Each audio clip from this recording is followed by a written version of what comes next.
ఏ విషయంలోనైనాను కొదువలేని వారై. కొంతమంది కొన్ని విషయాల్లో కొదువు ఉండదు, కొన్ని విషయాల్లో కొదువులు ఉంటాయి. కొంతమంది ఈలోకపరంగా కొంతమందికి కొదువులు కొరతలు ఉంటాయి. కొదువ వేరు, కొరత వేరు. ఆమేన్. కొదువ అంటే ఉన్నది కానీ కొంచెం తక్కువ ఉంది. కొరత అంటే అసలు లేదు. ఆమేన్. అర్థమైందా? ఉంది కానీ తక్కువ ఉంది. తక్కువ ఉన్న దాన్ని ఏమంటారు చెప్పండి? కొంచెం తక్కువగా ఉంది, కొదువుగా ఉంది అంటారు. కొరత అంటే మాకు నీళ్లు సరిగా అందట్లేదు, నీళ్లు రావట్లేదు, మాకు నిత్యావసర వస్తువులు సరిగా అందట్లేదు, దొరకట్లేదు అన్నదాన్ని ఏమంటారు? కొరత అంటారు. ఏమంటారు? దొరుకుతున్నాయి కానీ తక్కువగా దొరుకుతున్నాయి, కొదువా అంటారు. ఏంటి? కొదువా. ప్రియులారా, దేవుళ్ళో మనకి కొదువులను కొరతలను చాలా ఉంటున్నాయి. కొదువులు కొరతలు లేనివారుగా మనం ఆయన సన్నిధిలో మార్చబడదుము గాక. ఆ తర్వాత కొలతలు లేని దీవెనతో మనం నింపబడదుము గాక. కొదువలు కొరతలు లేకుండా కొలత లేని దీవెనతో నింపబడదుము గాక. ఆమేన్. ఏమంటే కొన్ని విషయాల్లో కొదువులు ఉన్నాయి, కొన్ని విషయాల్లో కొరతలు ఉన్నాయి. ఏమంటే కొంతమంది శారీరకంగా అన్నీ కలిగి ఉంటున్నారు కానీ ఆత్మీయ కొదువులు ఉంటున్నాయి. ఈ లోకంలో అన్నీ ఉంటున్నాయి కానీ, ధనం ఉంటుంది కానీ, అన్ని ఇళ్ళు ఉంటున్నాయి కానీ, వాహనాలు ఉంటున్నాయి కానీ, అన్నీ ఉంటున్నాయి కానీ కొంతమందికి ఏముంటలేదంటే రక్షణ ఉంటలేదు, విశ్వాసం ఉంటలేదు, దేవుని మీద విశ్వాసం లేదు, రక్షణ లేదు, పరిశుద్ధాత్మ లేదు, దేవుళ్ళో ఎదుగుదల లేదు, ప్రార్థనా జీవితం లేదు, వాక్యం లేదు, ఆత్మీయ అనుభవాల్లో దిగజారిపోయిన వారుగా ఉంటున్నారు. కొదువులు ఉంటున్నాయి, కొరతలు ఉంటున్నాయి. ఏమండి? ఆత్మీయంగా. కాబట్టి శారీరకంగాను, ఈలోక సంబంధంగాను, అలాగనే దేవుళ్ళలో కూడా ఆత్మ సంబంధంగా కూడా ఏ కొరతలు లేని వారుగా, కొదువులు లేని వారుగా మనం ఉండాలి. ఆమేన్. అదే అన్నాడు ఇక్కడ 4వ వచనంలో. మీరు యాకోబు పత్రిక చదివారు కదా. ఏందంట? ఏ విషయంలోనైనాను కొదువలు లేని వారయుండునట్లు అన్నాడు. ఆమేన్. అది అన్ని విషయాల్లో కూడా మనం కొదువులు లేని వారుగా మనం ఉండాలి. శారీరకంగాను ఆత్మీయంగాను కొదువులు లేని వారుగా మనం ఉందముగాక. బైబిల్లో ఒక ధనవంతుడు ఉన్నాడు. ఇందాక ఒక రిఫరెన్స్ మీకు చదివించాను కదా, మార్కు సువార్త 10:21 వచనంలో యేసు అక్కడ చదివినట్లుగా యేసు అతన్ని చూచి అతన్ని ప్రేమించి నీకు ఒకటి కొదువుగానున్నది, నీకు ఒకటి కొదువు ఉంది అన్నాడు. ఏంటి కొదువు ఉంది అన్నాడంటే, ఏమంటే ఫస్ట్ అతను అడుగుతాడు, ప్రభువా నిత్య జీవానికి వారసుడు అవ్వాలంటే నేనేం చేయాలి అని అడుగుతాడండి. ఏమండి? నిత్య జీవానికి నేను వారసుడు అవ్వాలంటే నేను చేయాలని అడుగుతాడు. అడిగినప్పుడు అప్పుడు యేసయ్య చెప్పి, అబద్ధ సాక్ష్యం పలకొద్దు, దొంగిలించవద్దు, పొరుగు వాని మీద ఏమండి ఎవరికి హాని చేయొద్దు, వ్యభిచరించవద్దు, నరహత్య చేయవద్దు, ఎవరిని మోసపుచ్చవద్దు, నీ తల్లిదండ్రుల్ని సన్మానించాలి అని చెప్పినప్పుడు, ఓహో ఇవన్నీ నా బాల్యం నుండే చిన్నప్పటి నుంచే చేస్తున్నా అని అన్నాడు. ఆమేన్. అయితే ఇంకొకటి కొదువు ఉంది నీకు అన్నాడు. ఏంటి అనంటే, నీ ఆస్తి నమ్మి పేదలకి అన్నాడు. అమ్మో అది మాత్రం కుదరదు అన్నాడు. అది మాత్రం కుదరదు. నువ్వు పరిపూర్ణుడు ఒకటకు నువ్వు కోరిన ఎడల నువ్వు ఆస్తి అమ్మి బేదలకి, అప్పుడు నువ్వు పరిపూర్ణం అవుతావు, నీ ఉన్న ఆ కొదువు కూడా తీర్చబడుతుంది అన్నాడు. ఆమేన్. అయితే ఆ మాటకు అతను ఒప్పుకోలేదట.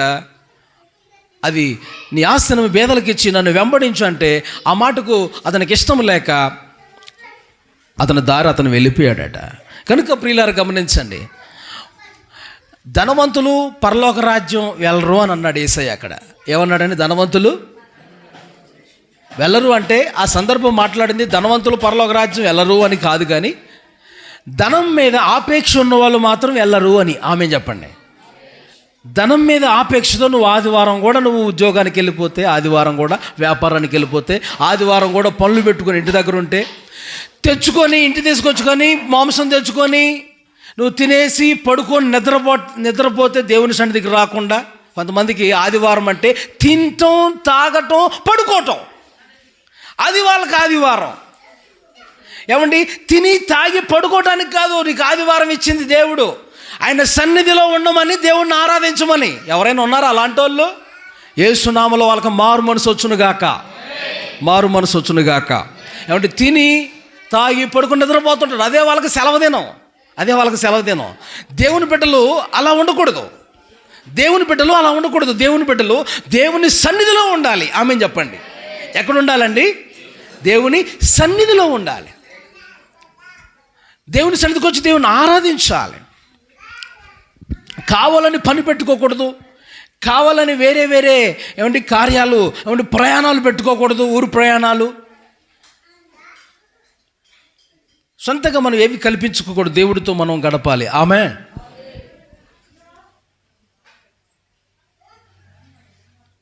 మీరు ఎక్కువగా పిల్లలను కూడా ప్రేమించవద్దు, దేవుడి కంటే ఎక్కువగా. ఆ మాటలు అర్థమవుతున్నాయా? పిల్లలు ఇచ్చింది ఎవరు? మరి పిల్లలే నీకు ఆరాధన అయిపోతే ఎలాగా? చర్చి కూడా మానేసి పిల్లలే నీకు ఆరాధన అయిపోతే ఎలాగా? పిల్లలు కూడా తీసుకొని రావాలి సన్నిధికి.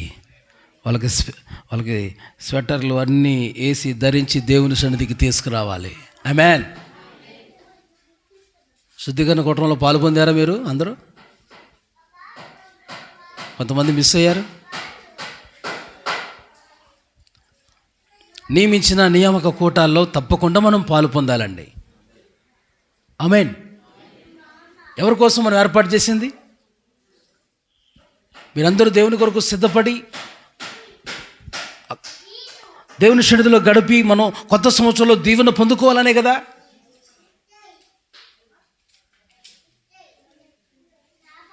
కొంతమంది ఆదివారం కూడా మిస్ అవుతూ ఉంటున్నారు. కొంతమంది కొన్ని పనులు పెట్టుకొని. అలా మిస్ కాకూడదు. నాబోతు అంటాడు, నా ద్రాక్ష తోట ఇవ్వను అంటాడు. ఆమేన్. ఆహాబు రాజు అంటాడు, ఆ ద్రాక్ష తోట నా నగరం ఆనుకొని ఉంది కదా, నాకు ఇవ్వంటే నో, నేను ఇవ్వనంటే ఇవ్వను, దాన్ని వదులుకోవటం నాకు ఇష్టం లేదు. ఆమేన్ చెప్పండి. ఏమిటి ఆ ద్రాక్ష తోట? దేవుని సంఘం. ఆమేన్ చెప్పండి. దేవుని సంఘాన్ని, సంఘ సహవాసాన్ని వదులుకోవటానికి మనం ఇష్టపడకూడదు. ఆమేన్. దూరం చేసుకోకూడదు. ఆ రోజు సంఘాన్ని, సంఘ సహవాసాన్ని మనం దూరం చేసుకోకూడదండి. ఎన్ని పనులు ఉన్నప్పటికీ. చిన్న తలనొప్పి అయితే మానేస్తావా? చిన్న జ్వరం వస్తే మానేస్తావా? ఓపిక తెచ్చుకొని రావాలి. దైవజనులు సురేష్ అయ్య గారండి జ్వరంతో వాక్యం చెప్పిన సందర్భాలు ఉన్నాయి. ఆమేన్. ఫీవర్ వచ్చి జ్వరంతో బాధపడతా కూడా అలానే వాక్యం, అలానే బాధ అనుభవిస్తూ చెప్పారు. అలా పట్టుకుంటే కాలిపోతుండేది వాళ్ళు. అలా జ్వరంతో ఉంటూ కూడా వాక్యం చెప్పారండి. చాలా ఆయన రెస్ట్ తీసుకోవచ్చుగా. సేవకులు వేరే వాళ్ళు ఉన్నారు, మేమందరం ఉన్నాం. కానీ ఆ స్థానం, ఆ టైంలో ఆయన నిలబడి చెప్తేనే అక్కడ సంతోషం. ఆమేన్. వేల మంది ఎదురు చూస్తూ ఉంటారు కదా. కాబట్టి పిల్లారని చెప్పేది ఏంటంటే, చిన్న తలనొప్పికి, చిన్న జ్వరానికి మనం ఇంటి దగ్గర ఉండొద్దు. సన్నిధిలోకి వచ్చేయాలి. ఆయన సన్నిధిలో ప్రభువే ముడతాడు మనల్ని, ప్రభువే బాగు చేస్తాడు. హల్లెలూయా. ఏమండి? ఓకే. కొదువులు కొరతలు ఏమి లేవు నాకు అనుకుంటున్నాడు ఆ యొక్క ధనవంతుడు. ఉన్నాయి, నీ కొదువులు ఉన్నాయి, నీ ఆస్తి నమ్మి బేదలకి అని అన్నాడు. హల్లెలూయా. అమ్మో కష్టం అని చెప్పి అనుకున్నాడు. ప్రియులారా గమనించండి, ప్రకటన గ్రంథంలో లవోదికే సంఘం గురించి మాట్లాడతాడు. ప్రకటన గ్రంథం చూడండి ఒకసారి, బైబిల్లో మీ పక్కన పేజీ అలా తిప్పి ఒకసారి. ప్రకటన గ్రంథం 3వ అధ్యాయం 17 వచనం చదవండి. 17, 18. నీవు దౌర్భాగ్యుడవును, దిక్కుమాలిన వాడవును, దరిద్రుడవును, గ్రుడ్డివాడవును, దిగంబరుడవై ఉన్నావని ఎరగక నేను ధనవంతుడను, ధనవృద్ధి చేసి ఉన్నాను, నాకేమీ కొదవలేదని చెప్పుకొనుచున్నావు. నీవు ధనవృద్ధి చేసుకున్నట్లు అగ్నిలో పుటము వేయబడిన బంగారమును, నీ దిశముల సిగ్గు కనబడకుండానట్లు ధరించుకున్నటకు తెల్లని వస్త్రములను, నీకు దృష్టి కలుగునట్లు నీ కన్నులకు కాటుకను నా యొద్ద కొనుమని నీకు బుద్ధి చెప్పుచున్నాను. నేను ప్రేమించు వారిని అందరినీ గద్దించి శిక్షించుచున్నాను. ఆ మాటలు గమనించారా? జాగ్రత్తగా వినాలి. నేను ధనవృద్ధి చేసుకున్నాను, నాకేమి కొదువు లేదు అని అనుకుంటున్నారంట. కానీ అతని స్థితి ఎలా ఉందంటే, అతని స్థితి ఆత్మ సంబంధంగా అతని స్థితి దౌర్భాగ్యపు స్థితిలో ఉంది. ఎవరు దౌర్భాగ్యులు? దేవుడి యందు నిరీక్షణ లేని వారు దౌర్భాగ్యులండి బైబిల్ ప్రకారం. ఆమెన్. దేవుడి అంటే నిరీక్షణ లేని వాళ్ళు, ఈ లోకం వరకే మనసు కలిగి ఈ జీవితం మటుకే చాలు, దేవుని కొరకు సిద్ధపాటు నిరీక్షణ లేని వాళ్ళు దౌర్భాగ్యపు స్థితిలో ఉంటున్నారు.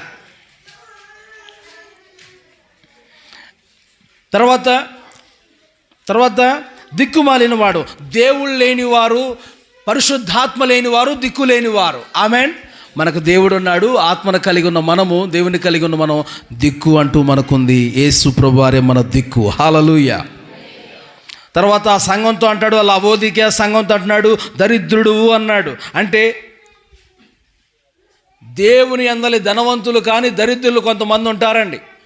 పరలోక రాజ్యంలో ధనం సమకూర్చుకోవాలంటే మనం ఎక్కడ సమకూర్చుకోవాలి?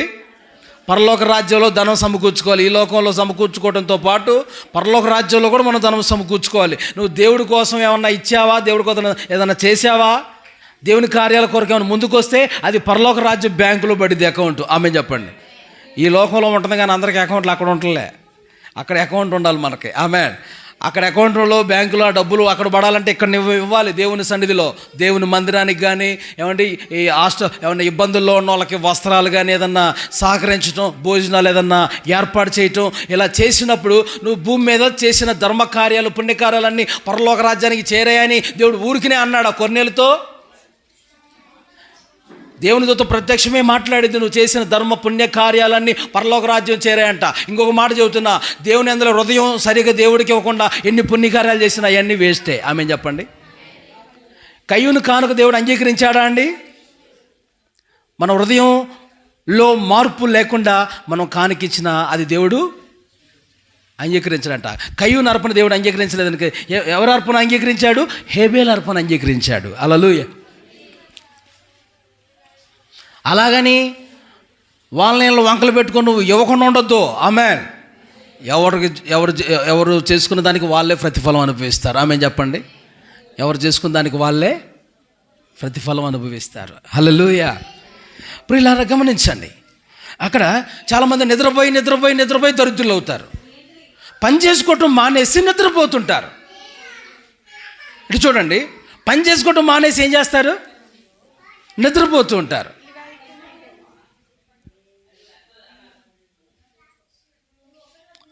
పని చేసుకోవటం మానేసి నిద్రపోతే చింపురు గుడ్లు ధరించుకోవడానికి కారణమైంది అలాంటి స్థితి. ఆమెన్. పని చేసుకునేటప్పుడు పని చేసుకోవాలి, పని చేసేటప్పుడు పని చేసుకోవాలి. హల్లెలూయా. మీ పిల్లల్ని ఎందుకు పంపించలేదమ్మా సండే స్కూల్లోకి?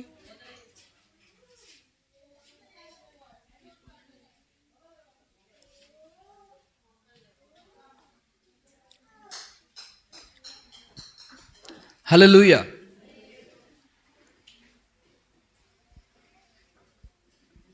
జాగ్రత్తగా దేవుని మాటలు ఆలకించండి, శబ్దాలు చేయని కూడా చూసుకోండి. మరి ఆమేన్.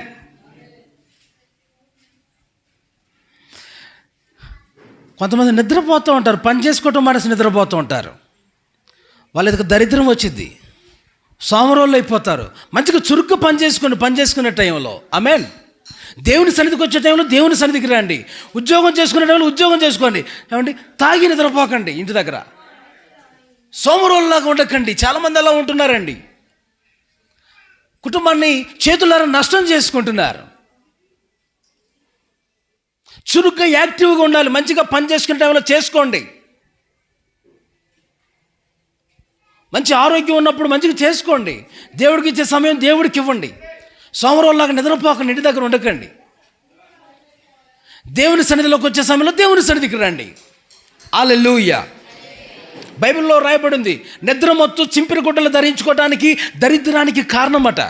ఈ లవోదికయ సంఘంతో అంటాడు, నేను ప్రభు అంటున్నాడు, నువ్వు దౌర్భాగ్యపు స్థితిలో ఉన్నావు, దిక్కుమాలిన స్థితిలో ఉన్నావు, దరిద్రపు స్థితిలో ఉన్నావు, కానీ నువ్వు అనుకున్నావు నాకేం కొదవలేదు అనుకుంటున్నావు సంగమా. ఓ లవోదికయ సంగమా, గుడ్డి స్థితిలో ఉన్నావు అంటున్నాడు. ఇంకొక మాట, గుడ్డి స్థితిలో ఉన్నావు. కళ్ళుండి కూడా దేవుని చూడలేని గుడ్డితనం, దేవుని దర్శనాన్ని చూడలేని గుడ్డితనంతో చాలామంది ఉంటారు. దేవుని కార్యాలను చూడలేని గుడ్డితనంతో చాలామంది ఉంటారు. తర్వాత రాయబడింది దిగంబరి అంటే నీతి అనే వస్త్రం లేక చాలామంది ఉంటున్నారు. ఏ వస్త్రం ఉంటుంది కానీ మామూలుగా వేసుకుంటున్నారు కానీ నీతి అనే వస్త్రం ఉండలేదట అండి ఆ సంఘానికి. ఆ సంఘానికి, ఆ లవోదికీ సంఘం గురించి దేవుడు మాట్లాడుతున్నాడు. ఆ విషయాలు మీతో మాట్లాడుతున్నాను నేను. ఆమేన్.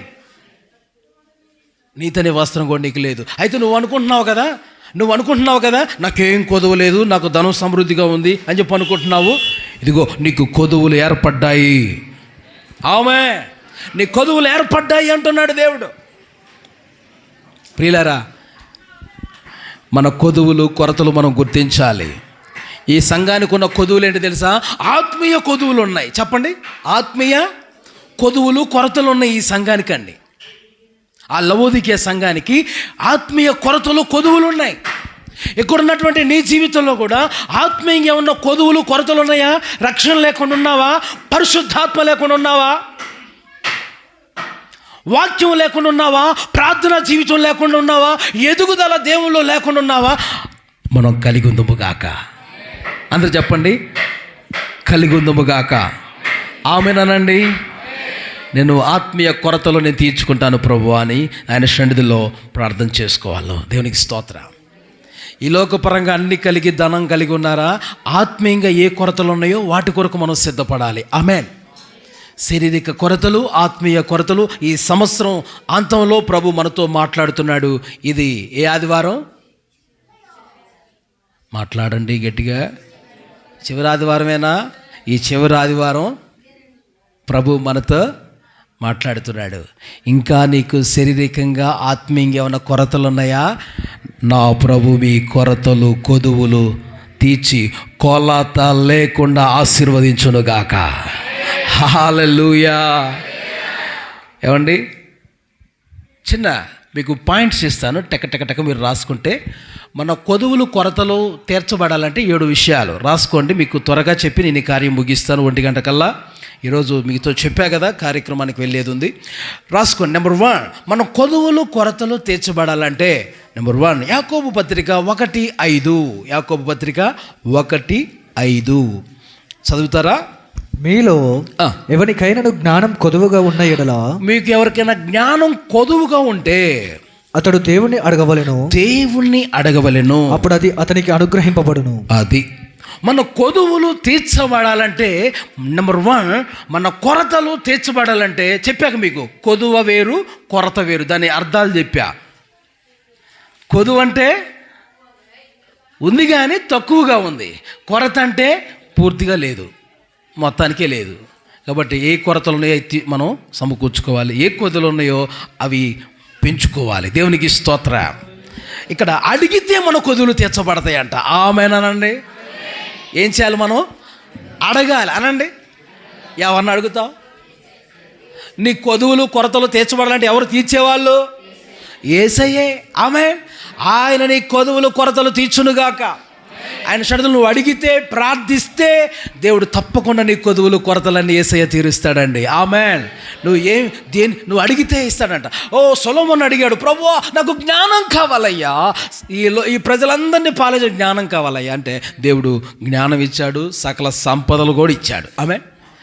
యేసయ్య ఎలాంటి వాడంటే మనం అడిగిన దానికంటే ఊహించిన దానికంటే కూడా అత్యధికంగా ఇచ్చే దేవుడు.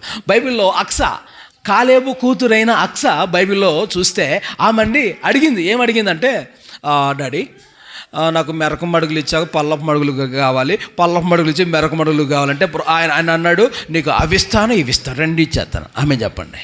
హల్లెలూయా. అడిగిన దానికంటే ఊహించిన దానికంటే అధికంగా ఇచ్చే దేవుడు. హల్లెలూయా. ప్రియులారా గమనించండి, అడిగినప్పుడు ఆయన సన్నిధిలో ప్రార్థించినప్పుడు మనం కొరతలు తీర్చబడతాయి. నెంబర్ 2, రెండవది రాసుకోండి. రెండవదిగా మీరు పెన్నులు ఉన్నోళ్ళు, బైబిల్ స్పీడ్గా తీలేని వాళ్ళు రిఫరెన్స్లు రాసుకోవాలి. రిఫరెన్స్లు చక్కగా రాసుకోవాలి. తర్వాత ఇంటికి వెళ్ళిన తర్వాత బైబిల్ తెరిచి చూసుకొని చదువుకోవాలి. నా మాట అర్థమైందా? స్పీడ్గా బైబిల్ తీలేని వాళ్ళు పెన్ను పట్టుకొని ఒక పుస్తకం తెచ్చుకోవాలి, బైబిల్తో రిఫరెన్స్లు రాసుకోవాలి. ఇంటికి వెళ్ళి తర్వాత తీసి చదువుకోవాలి. మంచి త్వరగా స్పీడ్గా చదువుకోగలిగిన వాళ్ళు కూడా మీరు చక్కగా తర్వాత వాక్యం రిఫరెన్స్ నోట్ చేసుకొని రాసుకుంటూ ఉండాలి. జాగ్రత్తగా మాటలు ఆలకించండి. బైబిల్ మీరు త్వరగా తీయాలంటే పాత నిబంధన క్రొత్త నిబంధన అటువంటి 2 గ్రంథాలుగా విభజించబడినటువంటి ఆ యొక్క భాగంలో మత్తయి సువార్త, మార్కు సువార్త, అక్కడి నుంచి ఆ సందర్భం అవి ఉంటాయి కదా, ఒకసారి కంఠస్థం చేస్తే మీరు వెంటనే మీరు తీయగలుగుతారు. జాగ్రత్తగా వాక్యాన్ని వినండి. హల్లెలూయా. అవి కంఠస్థం చేయండి.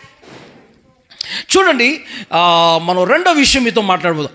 దేవుణ్ణి ఆశ్రయించు వారు కొదువల లేని వారుగా ఉంటారు, వారి కొరతలు కొదువులు తీర్చబడతాయి. 34 కీర్తన 10వ వచనం, 10వ శరణం అని కూడా మాట్లాడుకోవచ్చు.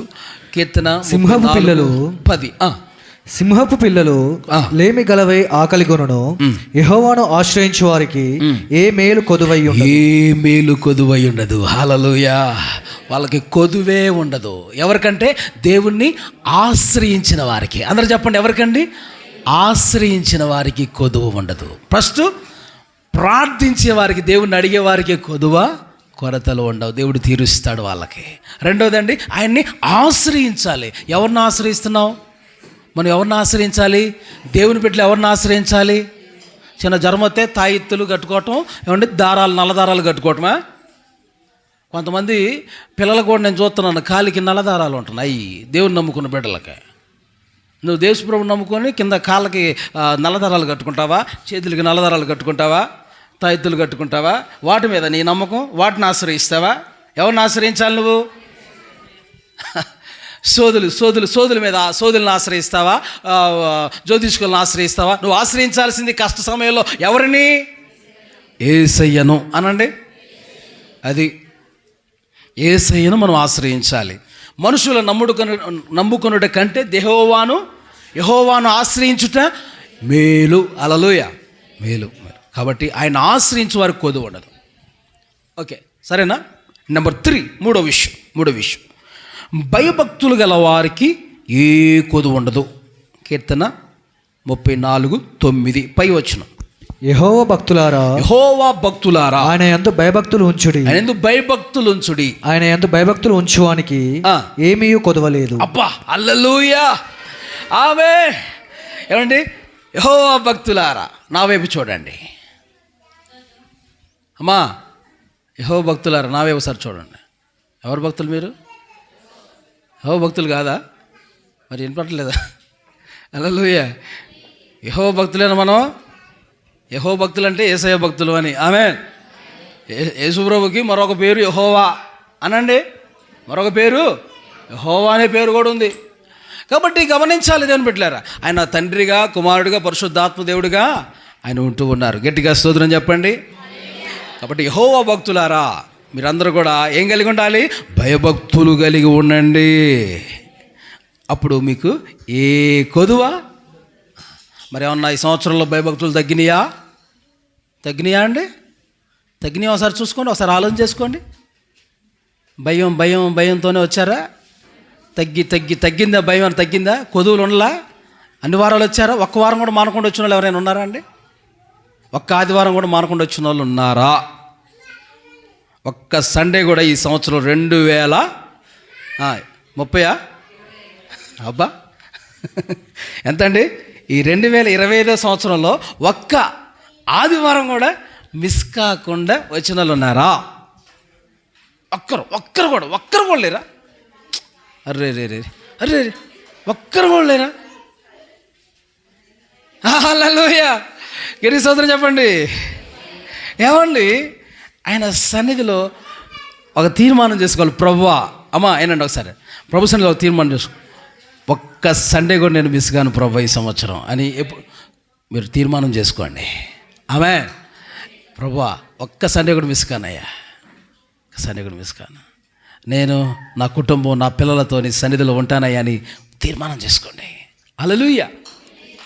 భయభక్తులు తగ్గేయేమో మనం సరి చేసుకుందాము గాక. ఆయన త్రోవల్లో నడవలసిన విధంగా నడవలేని సందర్భాలు ఈ 2025 సంవత్సరంలో ఉండొచ్చు. కానీ 2026లో నువ్వు అలా ఉండకూడదు. మార్పు చెందుదురుగాక. హల్లెలూయా.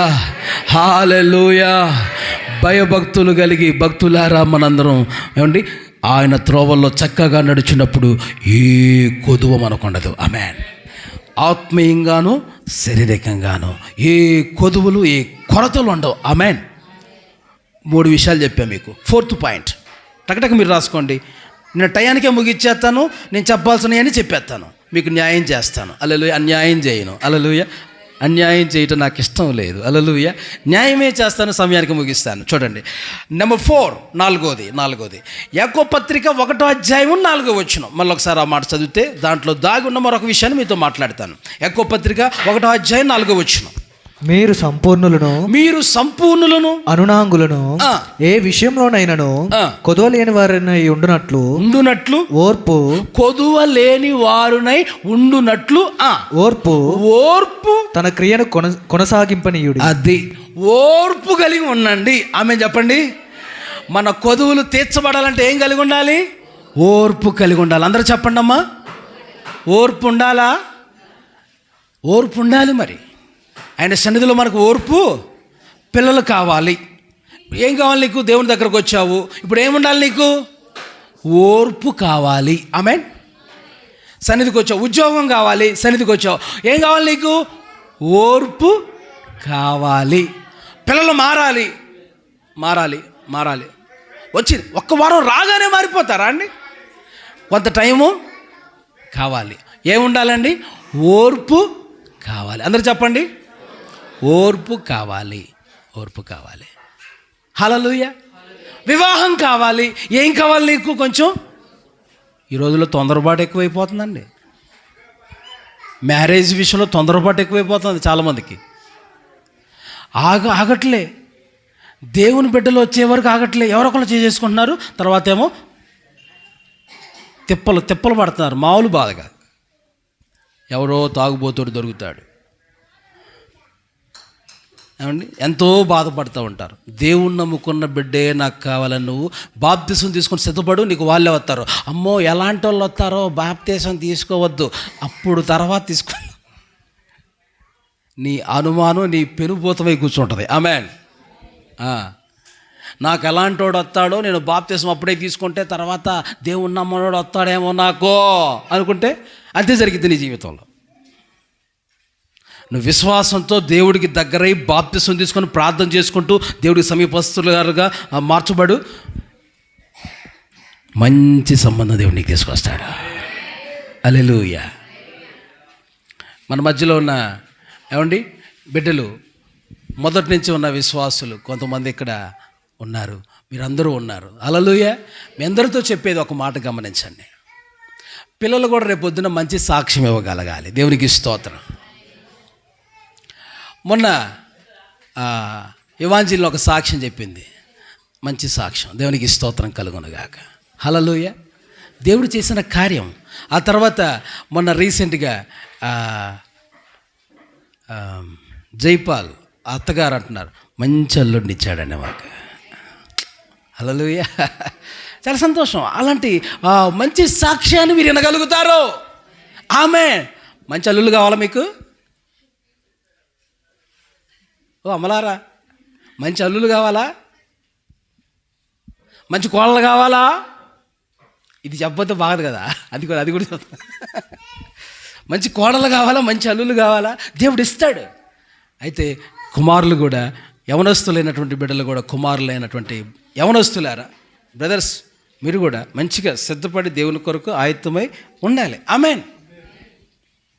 మీ యవనాన్ని కాపాడుకుంటూ పరిశుద్ధంగా బ్రతికితే దేవుడు ఒకరోజు మేలు మీ జీవితంలో చేస్తాడు. వివాహ సమయం వచ్చే వరకు ఏ శోధంలో పాపంలో పడిపోకుండా పరిశుద్ధంగా మీరు బ్రతుకుతూ ప్రార్థన చేసుకుంటూ దేవుడికి దగ్గరగా వాక్యం చదువుకుంటూ సన్నిధికి దూరం కాకుండా జీవిస్తూ సిద్ధపడాలి. ఆ తర్వాత మీ కొరకు దేవుడు మంచి భవిష్యత్ ప్రభు దాచి ఉంచుతాడు. హల్లెలూయా. గట్టిగా స్తోత్రం చెప్పండి. హల్లెలూయా. ఓకే, ఓర్పు. అందుకని ఓర్పు కావాలి. 5th పాయింట్ చూడండి, 5వ విషయం. అపోస్తుల కార్యం 4:35. అపోస్తుల కార్యాల గ్రంథం 4:35 వచ్చింది. వారు ప్రతివానికి వాని అక్కర కొలది పంచిపెట్టిరి గనక వారిలో ఎవనికి కొదవలేకపోయాను. ఆమేన్. పంచిపెట్టే అనుభవం. దేవుని సన్నిధిలో చాలామంది తీసుకునే అనుభవం ఉంటుంది, కానీ పంచిపెట్టే అనుభవం ఉంటలేదట. అనేకులకు మనం పంచిపెట్టేవారుగా ఉందము గాక. దేవుడు మనకిచ్చిన దాంట్లో అనేకులకి తమ అక్కర్ల కొలది మనం ఏం చేయాలంటండి? పంచిపెట్టేవారుగా మనం ఉండాలంట. ఆమేన్. ఏం పంచాలి, ఏం పంచిపెట్టాలి? మనం దేవునికి ఇచ్చిన ప్రతిదీ మనం పంచాలి. ఆమేన్.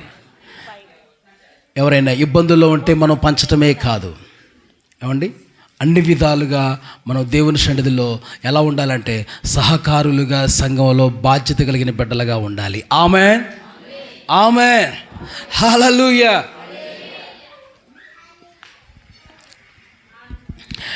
అలాగా అక్కరలో ఉన్న వారిని మనం గుర్తెరిగి మనం మేలు చేయగలిగిన స్థితిలో ఉండి చేయకపోతే అది పాపమట. మనం మేలు చేసే స్థితిలో ఉంటే పొందదగిన వారికి మనంతగా మనం ఏం చేయాలండి? సహాయము చేయాలి. కొంతమంది ఉంటారండి గోదరకాలలో. మొన్న ఆ మధ్య ఎవడో దాని పేవాడు ఒకడు వచ్చాడండి. ఒక 200 కావాలండి అని అన్నాడు. నా బండి అయిపోయిందంటే 200 కావాలన్నాడు. 200 ఇచ్చామండి. బ్రదర్స్ అందరం కూర్చొని ఉన్నాం, పాస్టర్లు అందరం కూర్చొని రూమ్లో పక్కనే గేట్ దాటి ఇలా వచ్చాడు. ఒక 200 ఉంటే డబ్బులు ఏమైనా ఉంటే ఏమన్నా, పెట్రోల్ అయిపోయిందని బండి ఎక్కడ పెట్టుకున్నాను, పెద్దపల్లి వెళ్ళాలని అన్నాడు. 200. మళ్ళీ ఇంకొక రోజు వచ్చి కరెక్ట్గా వాడే వచ్చి మళ్ళీ బండి పెట్టి అక్కడే పెట్టి మళ్ళీ 200 కావాలండి. అంటే కొంతమంది ఇచ్చేవాళ్ళు ఉంటే ఏం చేస్తారండి? ఏం చేస్తున్నాడు? ఏం తాగుతున్నాడు. ఏం చేస్తున్నాడు? తాగుతున్నాడు. తీసుకో. అలా అడగటం, తాగేసి ఇదా ఇంకోసారి అయితే పడుతుంది. ఆమె కొంతమంది ఇలాంటి వాడికి ఏం బాగుంటుందండి? ఏమండి, ఇబ్బందుల్లో ఉంటే ఏమన్నా సాయం చేస్తే అది సంతోషం, ఆమె అది మంచిది. కానీ తీసుకొని తాగుతూ ఉంటే అది మనసుకి మంచిగా అనిపించింది. కాబట్టి గమనించండి, దేవుని సన్నిధిలో సహకరించేవారుగా ఉండాలి. లేని వారిని ఇబ్బందుల్లో ఉన్న మనం గుర్తించి మనం అలాంటి వాళ్ళకి మనం సహకరించాలి. హల్లెలూయా, ఆమేన్, ప్రైజ్ ది లార్డ్. పంచిపెట్టేవారుగా ఉన్నప్పుడు మనం ఏ కొదవలు లేని వారుగా ఉంటాం. సమర్పణ మనలో ఉండాలి. ఏముండాలండి? సమర్పణ. ఆ సమర్పణ మనలో ఉండాలి. 6వది చూడండి, మొదటి తెస్సలోనికీయుల పత్రిక 4:11. ఏ బాబు ఏంటి తీసుకోండి, బ్యాగ్ తీసుకోండి.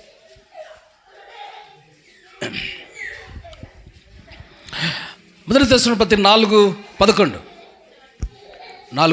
చదవండి అమ్మా. అలాగునే మాసిదోనియా అందంతటా ఉన్న సహోదరులందరినీ మీరు ప్రేమించుచున్నారు. సహోదరులారా, మీరు ప్రేమయందు మరీ ఎక్కువగా అభివృద్ధి చుండవలెననియు సంఘమునకు వెలుపటి వారి ఎడల మర్యాదగా నడుచుకొనుచు మీకేమీ కొదువ లేకుండానట్లు మేము మీకు ఆజ్ఞాపించిన ప్రకారము మీరు పరుల జోలికి పోక. ఆమేన్. చాలండి. సంఘం ఎడల, వెలుపటి వారి ఎడల మనం మర్యాదగా నడుచుకుంటూ ఉన్నప్పుడు, పరుల జోలికి పోకుండా మనం ఉన్నప్పుడు మనకి కొదువులు ఉండవు. ఆమేన్. మనకి కొదువులు అంటూ ఉండవు. పరుల జోలికి ఎందుకు పోతారు మీరు? సంఘం ఎడల, వెలుపటి వారి ఎడల మర్యాదగా నడుచుకోవాలి. అందరూ చెప్పండి, ఎలా నడుచుకోవాలి? సంఘం ఎడల, వెలుపటి ఉన్న వారి ఎడల మనం మర్యాదగా నడుచుకున్నప్పుడు మనకి కొదువులు ఉండవు అట దేవుడు చెప్తున్నాడు. ఆమేన్. కొదువులు, కొరతలు ఉండవు. పరుల జోలికి మీరు పోకండి. వారి జోలి మీకెందుకు, వారితో మనకెందుకు అంటున్నాడు. ఏమండి, పరుల జోలికి మనం పోక, ఏమండి, దేవుని బిడ్డల విషయంలో మర్యాదగా, వెలుపటి ఉన్న వారి విషయంలో మర్యాదగా, గౌరవంగా మనం బ్రతుకుతూ జీవించాలి, ఒక మంచి ప్రవర్తన కలిగి. ఆమేన్, హల్లెలూయా. ఆ మంచి ప్రవర్తన మనకి ఏ కొదువులు, కొరతలు లేని వారుగా చేస్తుంది. 7th పాయింట్స్ ఆఖరిగా చెప్పి ముగిస్తాను. ఫిలిప్పీ 2:29. ఫిలిప్పీ పత్రిక 2:29. నా ఎడల మీ ఉపచర్యలో ఉన్న కొదువను తీర్చుటకై అతడు తన ప్రాణం నైనను లక్ష్యపెట్టక క్రీస్తు యొక్క పని నిమిత్తము చావునకు సిద్ధమై ఉండెను గనుక పూర్ణానందంతో ప్రభువునందు అతనిని చేర్చుకొని అట్టి వారిని కనపరచుడి. ఆమేన్. కొదువ విన్నారా? ప్రభునందు ఆయన పడినటువంటి ప్రయాస ప్రాణమైన లెక్క చేయకుండా అతడు క్రీస్తు పనిలో ప్రయాసపడ్డాడు. దేవునికి మహిమ కలుగునుగాక. ఇక్కడ మనందరం కూడా దేవుని పనిలో ప్రయాసపడే బిడ్డలుగా మనం ఉన్నప్పుడు, ఏమండి, ఏ కొదువ లేని వారుగా మనం ఉంటామో. హల్లెలూయా. దేవుని కొరకు, దేవుని కార్యాల కొరకు మనం ప్రయాసపడే బిడ్డలుగా, దేవుని యొక్క పనిలో, దేవుని కార్యాల కొరకు మనం ప్రయాసపడే బిడ్డలుగా ఉందము గాక. ఏమండి, సేవకుడితో పాటు మీరందరూ కూడా ప్రయాసపడండి, సువార్త పనిలో ప్రయాసపడండి. హల్లెలూయా. దేవుని సేవలో సహకారులుగా ప్రయాసపడండి. దేవుని యొక్క పరిచర్యలు అన్ని విధాలుగా ఏమండి మీరు నిలబడి ఉండండి. ప్రభు అంటాడు, వారికి ఏ కొదువ నేను తక్కువ ఏ కొదువులు ఏమంటే కొరతలు అనేవి వారి జీవితంలో ఉండవు, సమృద్ధితో నింపుతానంటాడు ఆయన. హల్లెలూయా. కొలతలు లేకుండా, కొదువ లేకుండా, కొరతలు లేకుండా, కొలత లేని ఆశీర్వాదంతో ప్రభు మళ్ళీ నింపునుగాక. ఒకసారి అందరూ చెప్పబడినటువంటి మాటలు రిపీట్ చేసుకుందామా? చెప్పండి ఒకసారి. ఎవరు కొదువులు లేని వారుగా, కొరతలు లేని వారుగా ఉంటారు? 1, ప్రార్థించేవారు. 2, 3, భయభక్తులు కలిగిన. 4, ఓర్పు కలిగి ఉన్నవాళ్ళు. 5, పంచిపెట్టువారు కదా, వెరీ గుడ్. 6, సంఘం ఎడల వెలుపటను మర్యాదగా నడుచుకుని. 7, ప్రభు పనిలో ప్రయాసపడేవారు ఉన్నప్పుడు. ఆమేన్. మోకరించండి. ప్రభువా, మా యొక్క ప్రతి కొరత, ప్రతి కొదువను తీర్చండి అయ్యా అని ప్రార్థన చేసుకుందాం. ప్రభువా, ఆధ్యాత్మిక కొరత, శారీరక సంబంధమైన కొరతలు తీర్చండి ప్రభువా అని ప్రార్థన చేసుకుందాం. Thank you Jesus. Thank you lord.